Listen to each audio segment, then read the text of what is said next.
একদিন স্বপ্নের দিন। নচিকেতার ওই গানটা আছে না?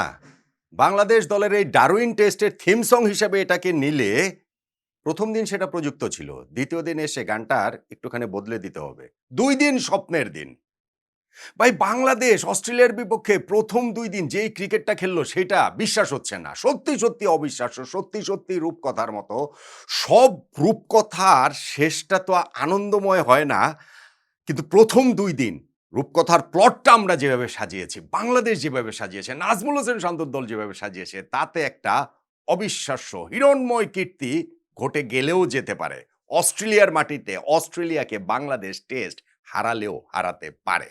অন্তত প্রথম ২ দিন শেষে ওই স্বপ্ন দেখাটা মোটেই বাড়াবাড়ি না। প্রথম দিনটা আমরা ডমিনেট করেছিলাম পুরোপুরি এবং তখন চাওয়ার কথাটা বলেছিলাম যে প্রথম ইনিংসে যেন অন্তত ১৫০ রানের লিডটা আমরা পাই। পেয়ে গেছি, হয়ে গেছে। বাংলাদেশের লিড এরই মধ্যে ১৫৩ রানের হয়ে গেছে। ৬ উইকেটে ৩৫১ রানে আমরা পৌঁছে গেছি। এখনো ৪টা উইকেট বাংলাদেশের হাতে আছে। ফলে ১৫০ রানের লিডটা কেন ২০০ রানের হবে না? এখন আমরা ওইভাবে ভাবতেই পারি। অস্ট্রেলিয়ার মাটিতে অস্ট্রেলিয়ার বিপক্ষে কোনো ভিজিটিং টিম এইভাবে টেস্টে ডমিনেট করেছে কোনো একটা টেস্ট সিরিজের শুরুতে প্রথম ২ দিন, এমনটা খুব একটা খুঁজে পাবেন না। আপনি প্রথম ২ দিনের ৬ টা সেশন দেখেন, তার মধ্যে প্রথম ৫ টা সেশন নিরঙ্কুশভাবে বাংলাদেশের। ফার্স্ট সেশনে অস্ট্রেলিয়ার ৪ উইকেট আমরা তুলে নিয়েছি।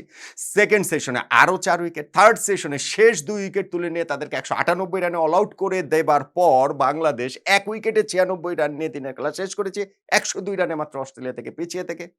সেকেন্ডে ফার্স্ট সেশনটাতে আমরা একটা মাত্র উইকেট হারিয়ে আরও ৮৫ রান যোগ করেছি। ২ উইকেটে ১৮১ রানে পৌঁছে গেছি। মানে অস্ট্রেলিয়ার ইনিংসটা প্রায় ছুঁয়ে ফেলেছিলাম। সেকেন্ড সেশনটাতে ১০৫ রান যোগ করেছি আরও একটা মাত্র উইকেট হারিয়ে। ৩ উইকেটে ২৮৬ রানে আমরা পৌঁছে গিয়েছিলাম। হ্যাঁ, থার্ড সেশনটা সেকেন্ডের এই যে প্রথম ৫ টা সেশন বললাম নিরঙ্কুশভাবে বাংলাদেশের। লাস্ট সেশনটা অস্ট্রেলিয়া বলতে পারে যে না এটা একটা শেয়ার্ড সেশন। কেননা বাংলাদেশের ওই যে মিডল অর্ডারের ৩ স্তম্ভকে তারা পরপর আউট করে দিতে পেরেছে। কিন্তু ওই নাজমুল হোসেন শান্ত, লিটন দাস, মুশফিকুর রহিম আউট হওয়ার পর মেহেদী হাসান মিরাজ এবং হাসান মাহমুদ তাদের অবিচ্ছিন্ন 7th উইকেট পার্টনারশিপটাতে যেই বুক চেতানো লড়াইটা দেখিয়েছেন, প্রায় ২৫ ওভার তারা ব্যাট করেছেন, ৪৩ টা মহামূল্যবান রান যোগ করেছেন। তাতে করে এই লাস্ট সেশনটাও সেকেন্ডের বাংলাদেশের ওইভাবে বোধহয় আমরা হালকা একটু দাবি করতেই পারি। টেস্ট ম্যাচটা এখন যেই জায়গাটাতে দাঁড়িয়ে আছে তাতে এইটা ধরেন অস্ট্রেলিয়া ইংল্যান্ড যদি হতো, এটা ধরেন অস্ট্রেলিয়া ভারত যদি হতো, অস্ট্রেলিয়া ধরেন সাউথ আফ্রিকা হতো, তাহলে অবশ্যই এই ভিজিটিং টিম তারা অনেকটা আপার হ্যান্ডে থেকে টেস্ট জয়টা তারা একেবারে দেখতে পেত।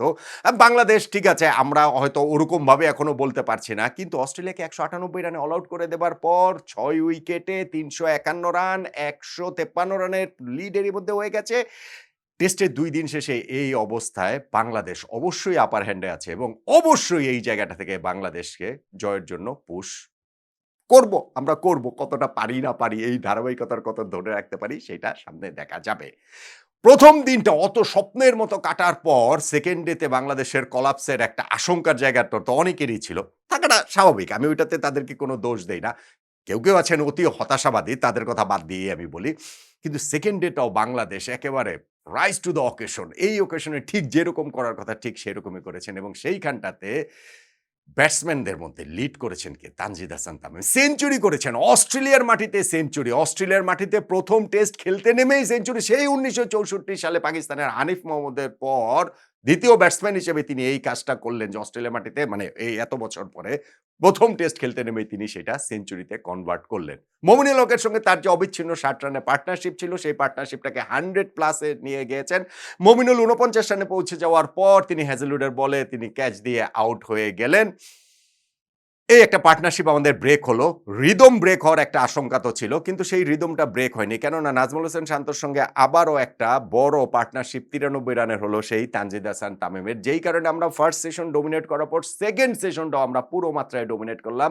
তানজিদ হাসান তামিম তার সেঞ্চুরিটা তুলে নিলেন মাত্র ২য় টেস্টেই প্রথম টেস্ট সেঞ্চুরি এবং তিনি যে হোয়াইট বলের পাশাপাশি রেড বলেও কতটা কার্যকর হতে পারেন সেইটার একটা প্রমাণ আমরা এইখানটাতে দেখলাম।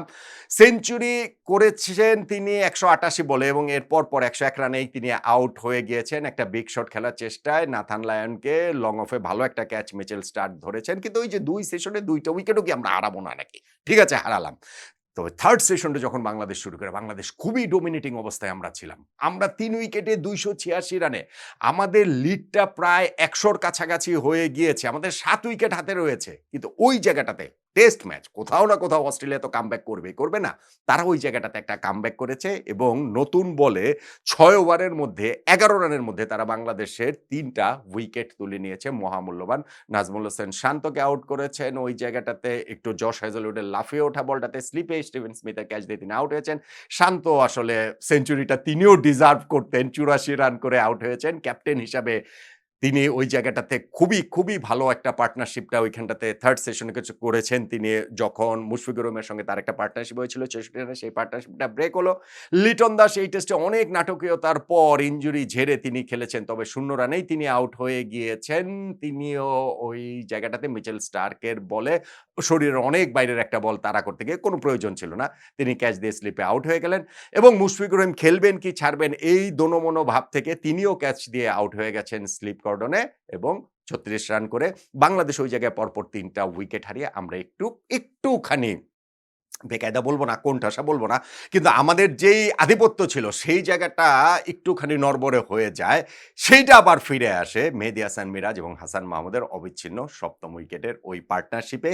যেই জায়গাটাতে তারা অসাধারণভাবে হ্যাঁ, ঠিক আছে ওইটা তো আর একেবারে ফ্ললেস হবে না। স্পেশালি আপনি হাসান মাহমুদের কথা বলতে পারেন। কিন্তু ওই জায়গাটাতেও তাদের স্লিপের উপর দিয়ে বল গেছে, স্লিপের পাশ দিয়ে বল গেছে, কিছু এইজি ব্যাপার ছিল। কিন্তু এন্ড অফ দ্য ডে গিয়ে উইকেটটা তো হারায়নি। এন্ড অফ দ্য ডে গিয়ে তারা তো এই Mitchell Starc, Josh Hazlewood, Pat Cummins, Nathan Lyon এমনকি তাদের যে ওই যে পেস বোলিং অলরাউন্ডাররা ছিলেন যে ওয়েবস্টার কিংবা ক্যামেরন গ্রিন, লাবুসেনও দেখছিলাম বোলিং করছেন। সো তাদেরকে যে সামলেছেন, সেই সামলে নিয়ে যে দিনের খেলাটা শেষ করতে পেরেছেন অবিচ্ছিন্ন এই পার্টনারশিপে, এইটা বাংলাদেশ টিমকে অনেক বেশি আসলে কনফিডেন্স দেবে। সো এই যে সেকেন্ডের খেলাটা হলো আরো একটা রূপকথার মতো দিন, আরো একটা স্বপ্নের মতো দিন বাংলাদেশের কাটলো।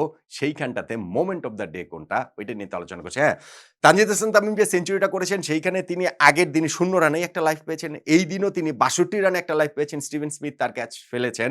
স্টিভেন স্মিথ অবশ্য পরে ওই যে আমাদের যে পরপর ৩ টা উইকেট পড়েছে অস্ট্রেলিয়ার ৩ মানে বিগ ফাস্ট বোলার তারা যে উইকেটগুলো নিয়েছেন শান্ত, লিটন এবং মুশফিকের সেই ৩ টা ক্যাচই কিন্তু স্টিভেন স্মিথ ধরেছেন এবং টেস্ট ক্রিকেটের সর্বকালের সর্বোচ্চ ক্যাচ ধরার রেকর্ডটাতে জো রুটের পাশাপাশি তিনি এখন বসে গেলেন ২১৮ রানে। দুইজনের ক্যারিয়ার চলমান এটা তো এগিয়ে যাবেই। সো ওই স্টিভেন স্মিথের ক্যাচ মিস করাটা ৬২ রানের সময় সেইটাও একটা অবশ্যই আমাদের তানজিদ তামিমকে এই সেঞ্চুরির পথে নিয়ে গেছে। মোমেন্ট অফ দ্য ডে এর কথা যদি আমি বলি তাহলে ১ম ২ টা সেশন বাংলাদেশ ডমিনেট করেছে এবং ওই যে আমাদের ৩ টা উইকেট পরপর চলে যাওয়ার পরও মেহেদী হাসান মিরাজ ও হাসান মাহমুদের পার্টনারশিপ সেগুলো আসলে সবই গুরুত্বপূর্ণ।